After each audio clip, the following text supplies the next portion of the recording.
కథ అడిగాను నేను చెప్పేదాకా కథ నువ్వు చెప్పినా చెప్పకపోయినా థియేటర్కి వచ్చి ఆడియన్స్ చూస్తాడు, వాళ్ళు డిసైడ్ చేస్తారు. ఇది నువ్వు లండన్లో తీసావా ఊళ్ళో తీసావా అని అడగలేని. సముద్రంలోకి ఎందుకు దిగావు? దిగాల్సి వచ్చింది అని చెప్పాను. ఇష్టం అని చెప్పండి. నాకు సినిమా అంటే పిచ్చి. సినిమా అంటే పిచ్చి. ఇది ఒకళ్ళు అందిస్తే గానీ తెలియదు నీకు. అండ్ అన్నీ అవే అందించింది కాబట్టి ఇక్కడ దాకా వచ్చాను, లేకపోతే నేను ఎందుకు వస్తాను? అది చెప్పు. సంవత్సరానికి కొన్ని 100 సినిమాలు వస్తాయి, అందరికి హిట్ పడాలని గ్యారంటీ ఉండదు. అవును స్వామి. ప్రతి ఫ్రైడే ఒకళ్ళ జీవితం ఉండదు. అవును స్వామి. ఏ ఫ్రైడే ఎవరితో తెలియదు. అవును. ఇప్పుడు వచ్చే ఫ్రైడేను వచ్చే థర్స్డేను నీదే, నీకు ఎందుకు అంత కాన్ఫిడెన్స్ అంటే? నాదే, పక్కా నాదే. సినిమాల మీద నా సినిమా పడుతుందంటే, నేను ఒక డిస్ట్రిబ్యూటర్ని నమ్మించి నా సినిమా ఇచ్చాను అంటే, నా సినిమాని ల్యాబ్ నుంచి నేను తీసిన దగ్గర నుంచి ల్యాబ్కి పంపించి ల్యాబ్లో ఎడిటింగ్ చేసి దాన్ని ఒక బలగం మధుగా ఎడిట్ చేసి ఇంతమంది అంజీ అనే ఒక వ్యక్తి వచ్చి ఇంతమంది ఆల్మోస్ట్ సక్సెస్ కేటగిరీలో ఉన్న వాళ్ళందరూ వచ్చి రేపు నా సినిమాని దీపా ఆర్ట్స్ అమరన్ సినిమా తీసుకున్న వాళ్ళు నా సినిమా తీసుకున్నారంటే, నా బిడ్డ నా సినిమా నాకు కాన్ఫిడెన్స్ లేకపోతే నేను ఇంకొకరిని నొప్పించలేను, ఇంకొకరిని నేను నెప్పించి థియేటర్లో నా బొమ్మ వేయలేను. నా బిడ్డ నా మీద నా కాన్ఫిడెన్స్ నాకు ఉండాలి. రైట్. దీనికోసం నేను అడిగే స్టార్టింగ్, ఓకే, నువ్వు అది ఇది వదిలేసి నాకు అడ్డమైన స్టోరీలు అని చెప్పి. అంటే పెద్దవాడే కదా, నేను అడగలేదు అవన్నీ. నేను పెద్దోడు చిన్నోడు ఎందుకని నువ్వు ఈ పొజిషన్లో నన్ను కూర్చోబెట్టి అడగమన్నావు. నేను అడిగే ప్రశ్నలకు మాత్రమే సమాధానం చెప్పు. అర్థమైందా? ఎక్స్టర్నల్ ఎడిషనల్ ఇచ్చామనుకో లేచి వెళ్ళిపోతా. వద్దు లేచి సైలెంట్గా కూర్చో. ఈ సినిమాకి మీరు హీరోయిన్ కదా? హీరోయిన్ ఎవరు చెప్పారమ్మా? ఊర్లో అన్నారా నిన్ను? ఏమని? హీరోయిన్ గారు అన్నారు. హీరోయిన్ గారైనా పిలుస్తారు ఏ ఊళ్ళో. అక్కడ అంతా ఊర్లో లమ్మ కాదు. మీరు బేసిక్గా మీకు విలేజ్ ఐడియా ఉందా? విలేజ్ బ్యాక్ డ్రాప్ ఇప్పుడు ఉంది. ఇప్పుడు అంటే సినిమా షూటింగ్ అప్పుడు లేదు, అప్పుడు ఎక్కువగా లేదు. అప్పుడు అంటే చిన్నప్పటి నుంచి నార్మల్గా విలేజెస్కి ఎక్కడ వెళ్ళలేదు. ఓకే, మీ మదర్ తోటి మాట్లాడదాం. మీరు విలేజ్కి వెళ్ళినప్పుడు మీ ఫీలింగ్ ఏంటి? షూటింగ్ విలేజ్లో జరుగుతుంది అన్నప్పుడు. అంటే నా సినిమాలో చూస్తా ఉన్నాను ఊరంటే ఇది అని. సినిమాలో చూసావా? సినిమాలలో చూసాను. రియల్ గా అందుకే అంది వాళ్ళ మమ్మీతో మాట్లాడి, నువ్వు మధ్యలో దూరకు. నువ్వు సారీ. చాలా బాగుండింది అందరి హాస్పిటాలిటీ కానీ, ఎస్పెషలీ మేక పిల్లలతో ఆడుకోవడం. ఇది 3వ సారి చెప్తున్నాను. అదొకటి నేను ఎక్కడో విన్నా, నువ్వు కంఫర్టబుల్గా ఫీల్ అవ్వలేదని.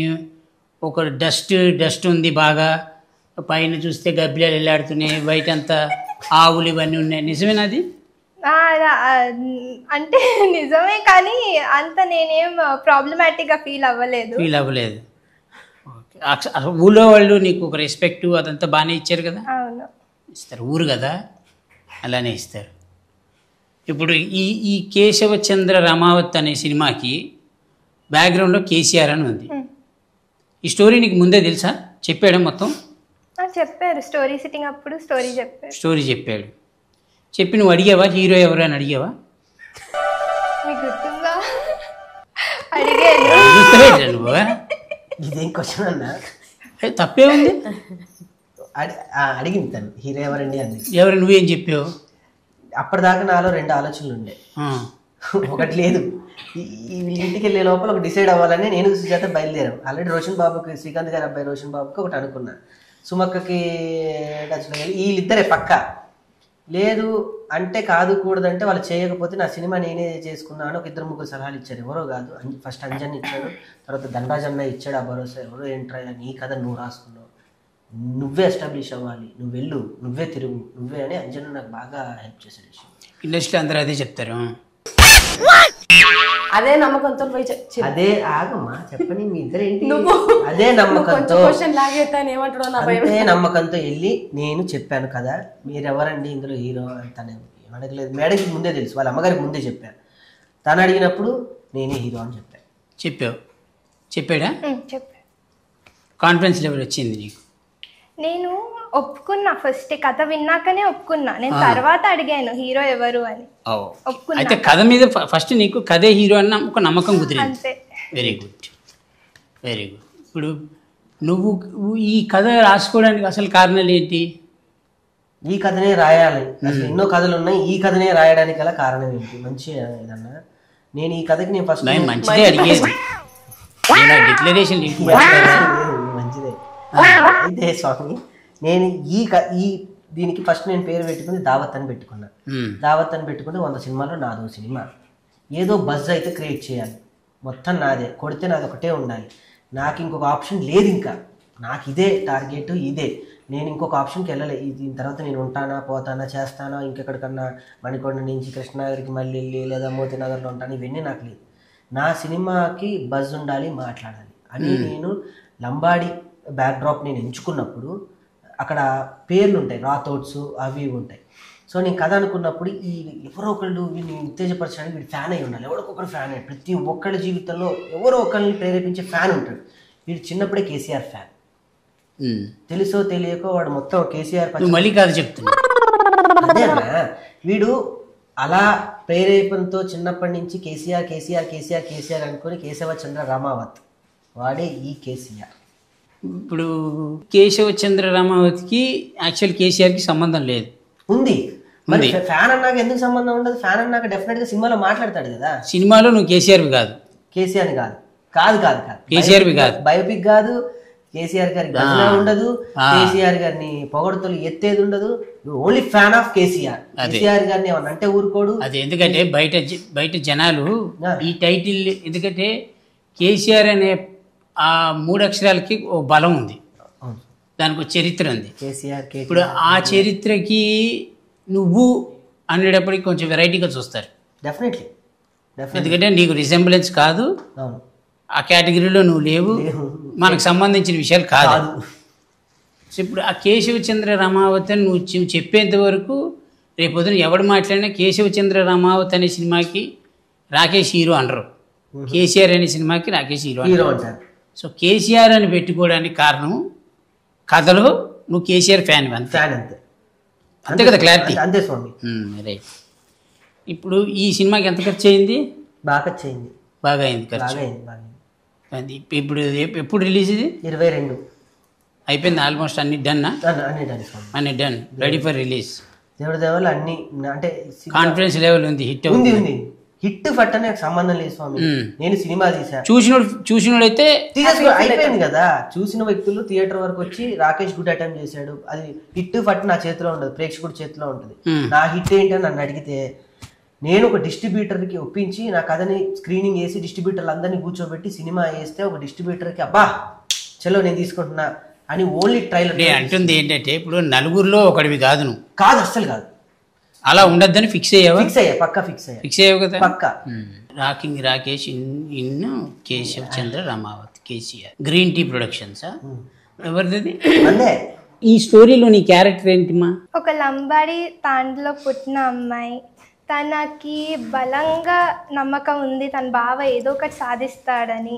సో తను చాలా సపోర్ట్ చేస్తుంది అన్నమాట తన బావని. అది తన సపోర్టింగ్, చాలా సపోర్ట్. జనరల్గా కథ రాసుకునేటప్పుడు హీరోయిన్కి ఒక సపరేట్ క్యారెక్టరు, ఒక సపరేట్ ట్రాక్ ఉంటుంది. అలా ఉందా తనకి ఏమన్నా? డెఫినెట్గా ఉంది. ఉందా? Is a very good performer. అన్నిటికీ మించి కథలో తన పర్ఫార్మర్ కాబట్టి సినిమా ఇండస్ట్రీలో ఉంది. నువ్వు ఎట్లా చెప్తావంటే బేకరీలో కరిపప్పు బాగుంటుంది తిందాం పదా అన్నట్టు ఉంటుంది. కరిపప్పు బాగుంటుంది కాబట్టి బేకరీలో పెడతాడు, నువ్వేమో మాల్లో ఉన్నావు. నేనేమో అనకూడదు. ఇప్పుడు మాల్లో ఉన్నా, రేపు హాల్లో ఉంటా. మానేసావుగా? మానేసాను. ఆ తాలూకా లక్షణాలు ఇంకా పోవట్లేదు. పో తిన్నావు కదా, పోవాలి. ఇప్పుడు రమేష్ ఉన్నాడు, అవును, ధనరాజు ఉన్నాడు, రచ్చ రవి కనబడ్డాడు నాకు, ఇట్లా కొన్ని క్యారెక్టర్లు కనబడ్డారు. ఇప్పుడు ఎవరి క్యారెక్టర్లు వాళ్ళకి నువ్వు కథను వేరే రాసుకున్నావు కాబట్టి అడుగుతున్నాను నేను. ఎందుకంటే రేపు పొద్దున్న చూసేవాడికి నువ్వు హీరో అని తెలిసినా లోపల ఇంటర్నల్ సెన్స్లో ఒకటి గుర్తుంటుంది మన ఇండస్ట్రీలో వాళ్ళకి. ఏమన్నా నువ్వు రాసేవు కథ కాబట్టి కథ బాగానే డీల్ చేసుకున్నాడు అనేది ఒక సెన్స్ లోపల గుర్తుంటుంది. ఎవరి క్యారెక్టర్లో వాళ్ళకి స్పెసిఫికేషన్స్ ఉన్నాయా? అన్ని ఇంటర్లింక్ క్యారెక్టర్లు స్పెసిఫికేషన్స్ ఉన్నాయి. అదే ఎందుకంటే కొన్ని క్యారెక్టర్లు డల్ అయినాయని, ఈ క్యారెక్టర్లు ఇతను చేయకపోయి ఉంటే అసలు క్యారెక్టరే లేకపోయి ఉంటే ఇంకా బాగుండేదని ఇలాంటి మాటలనే వస్తాయి. లేదు స్వామి, ఏ క్యారెక్టర్ ఆ క్యారెక్టరు తను నన్ను ఊర్లో నుంచి ఇచ్చేటప్పుడు ధైర్యం ఇచ్చేటువంటి ఒక అద్భుతమైన ఏమీ తెలియని అమాయకత్వంలో ఉన్నప్పుడు లేడీ తను కనపడ్డా పంపించేటప్పుడు తన ధైర్యం అందరు తెలుస్తుంది. ఇప్పుడు దాకా ఈ అమ్మాయి ఏమి తెలియగా ఉంది, బావని పంపించేటప్పుడు ఇంత ధైర్యం బావకే ఇస్తుంది. నేను వెళ్ళి సూసైడ్ చేసుకుంటున్నప్పుడు హైదరాబాద్లో ఒక పల్లెటూరు నుంచి ఒక కల్మషం లేని పచ్చటి ఊరి నుంచి ఇక్కడికి వచ్చి కాలుష్యంలోకి వచ్చినప్పుడు సూసైడ్ చేసుకున్నప్పుడు ఆపై దండాశ కనపడతాడు. ఒక మోటివేషన్ ఇచ్చి పిక్చర్ అలా ప్రతి క్యారెక్టర్ స్టోరీ పరంగా ఒక్కొక్కటి ఉంది. ఓకే, ఇప్పుడు మీరు షూటింగ్ చేసేటప్పుడు ఎంజాయ్ చేశారా? మీరు ఎంజాయ్ చేశారా? ఎంజాయ్ చేశాను. మళ్ళీ అడగండి, 3 సార్లు మేకలతో ఆడుకున్నాను కూడా చెప్తాను. అది కంటిన్యూ చేయలేకేమో కదా. మీ స్టోరీ మీకు నచ్చిందంటే మేకతో ఆడుకున్నానండి. ఇప్పుడు నా క్యారెక్టర్ అక్కడ ఉంది అమ్మా, అది అడగట్లేదు ఏంటి? అది అడగను, కొన్ని దాచిపెట్టడం మంచిది. ఇప్పుడు ఆర్టిస్ట్ అవ్వాలనుకున్న గురించి అడగాలి, ఆల్రెడీ ఆర్టిస్టుల గురించి అడగకూడదు. చంటి గారు మీరు ఆల్రెడీ రూమ్ లో మాట్లాడుకుంటున్నారు. అవన్నీ మాట్లాడుకోలేదు కానీ సరే. ఇప్పుడు నువ్వు ఓవరాల్గా నువ్వు యాక్ట్ చేసి నువ్వు డబ్బింగ్ చెప్పేటప్పుడు ఇప్పుడు నీ పరంగా ఆడియన్స్ ఈ సినిమాకి రావాలంటే ఏముంది పాయింట్ నీ పరంగా? సింగిల్ లైన్లో చెప్పు. ఆ మెసేజ్, సినిమాలో ఉండే హోల్ మెసేజ్ అంటే ఒక ఫ్యాన్కి ఉండే ఆ ఎమోషన్, అంటే తన లీడర్ మీద ఉన్న ఆ ప్రేమ, గౌరవం, అవన్నీ చూడడానికి ఖచ్చితంగా ఆడియన్స్ ఎంజాయ్ చేస్తారు. నువ్వు చెప్పు సేమ్ క్వశ్చన్ ఆన్సర్.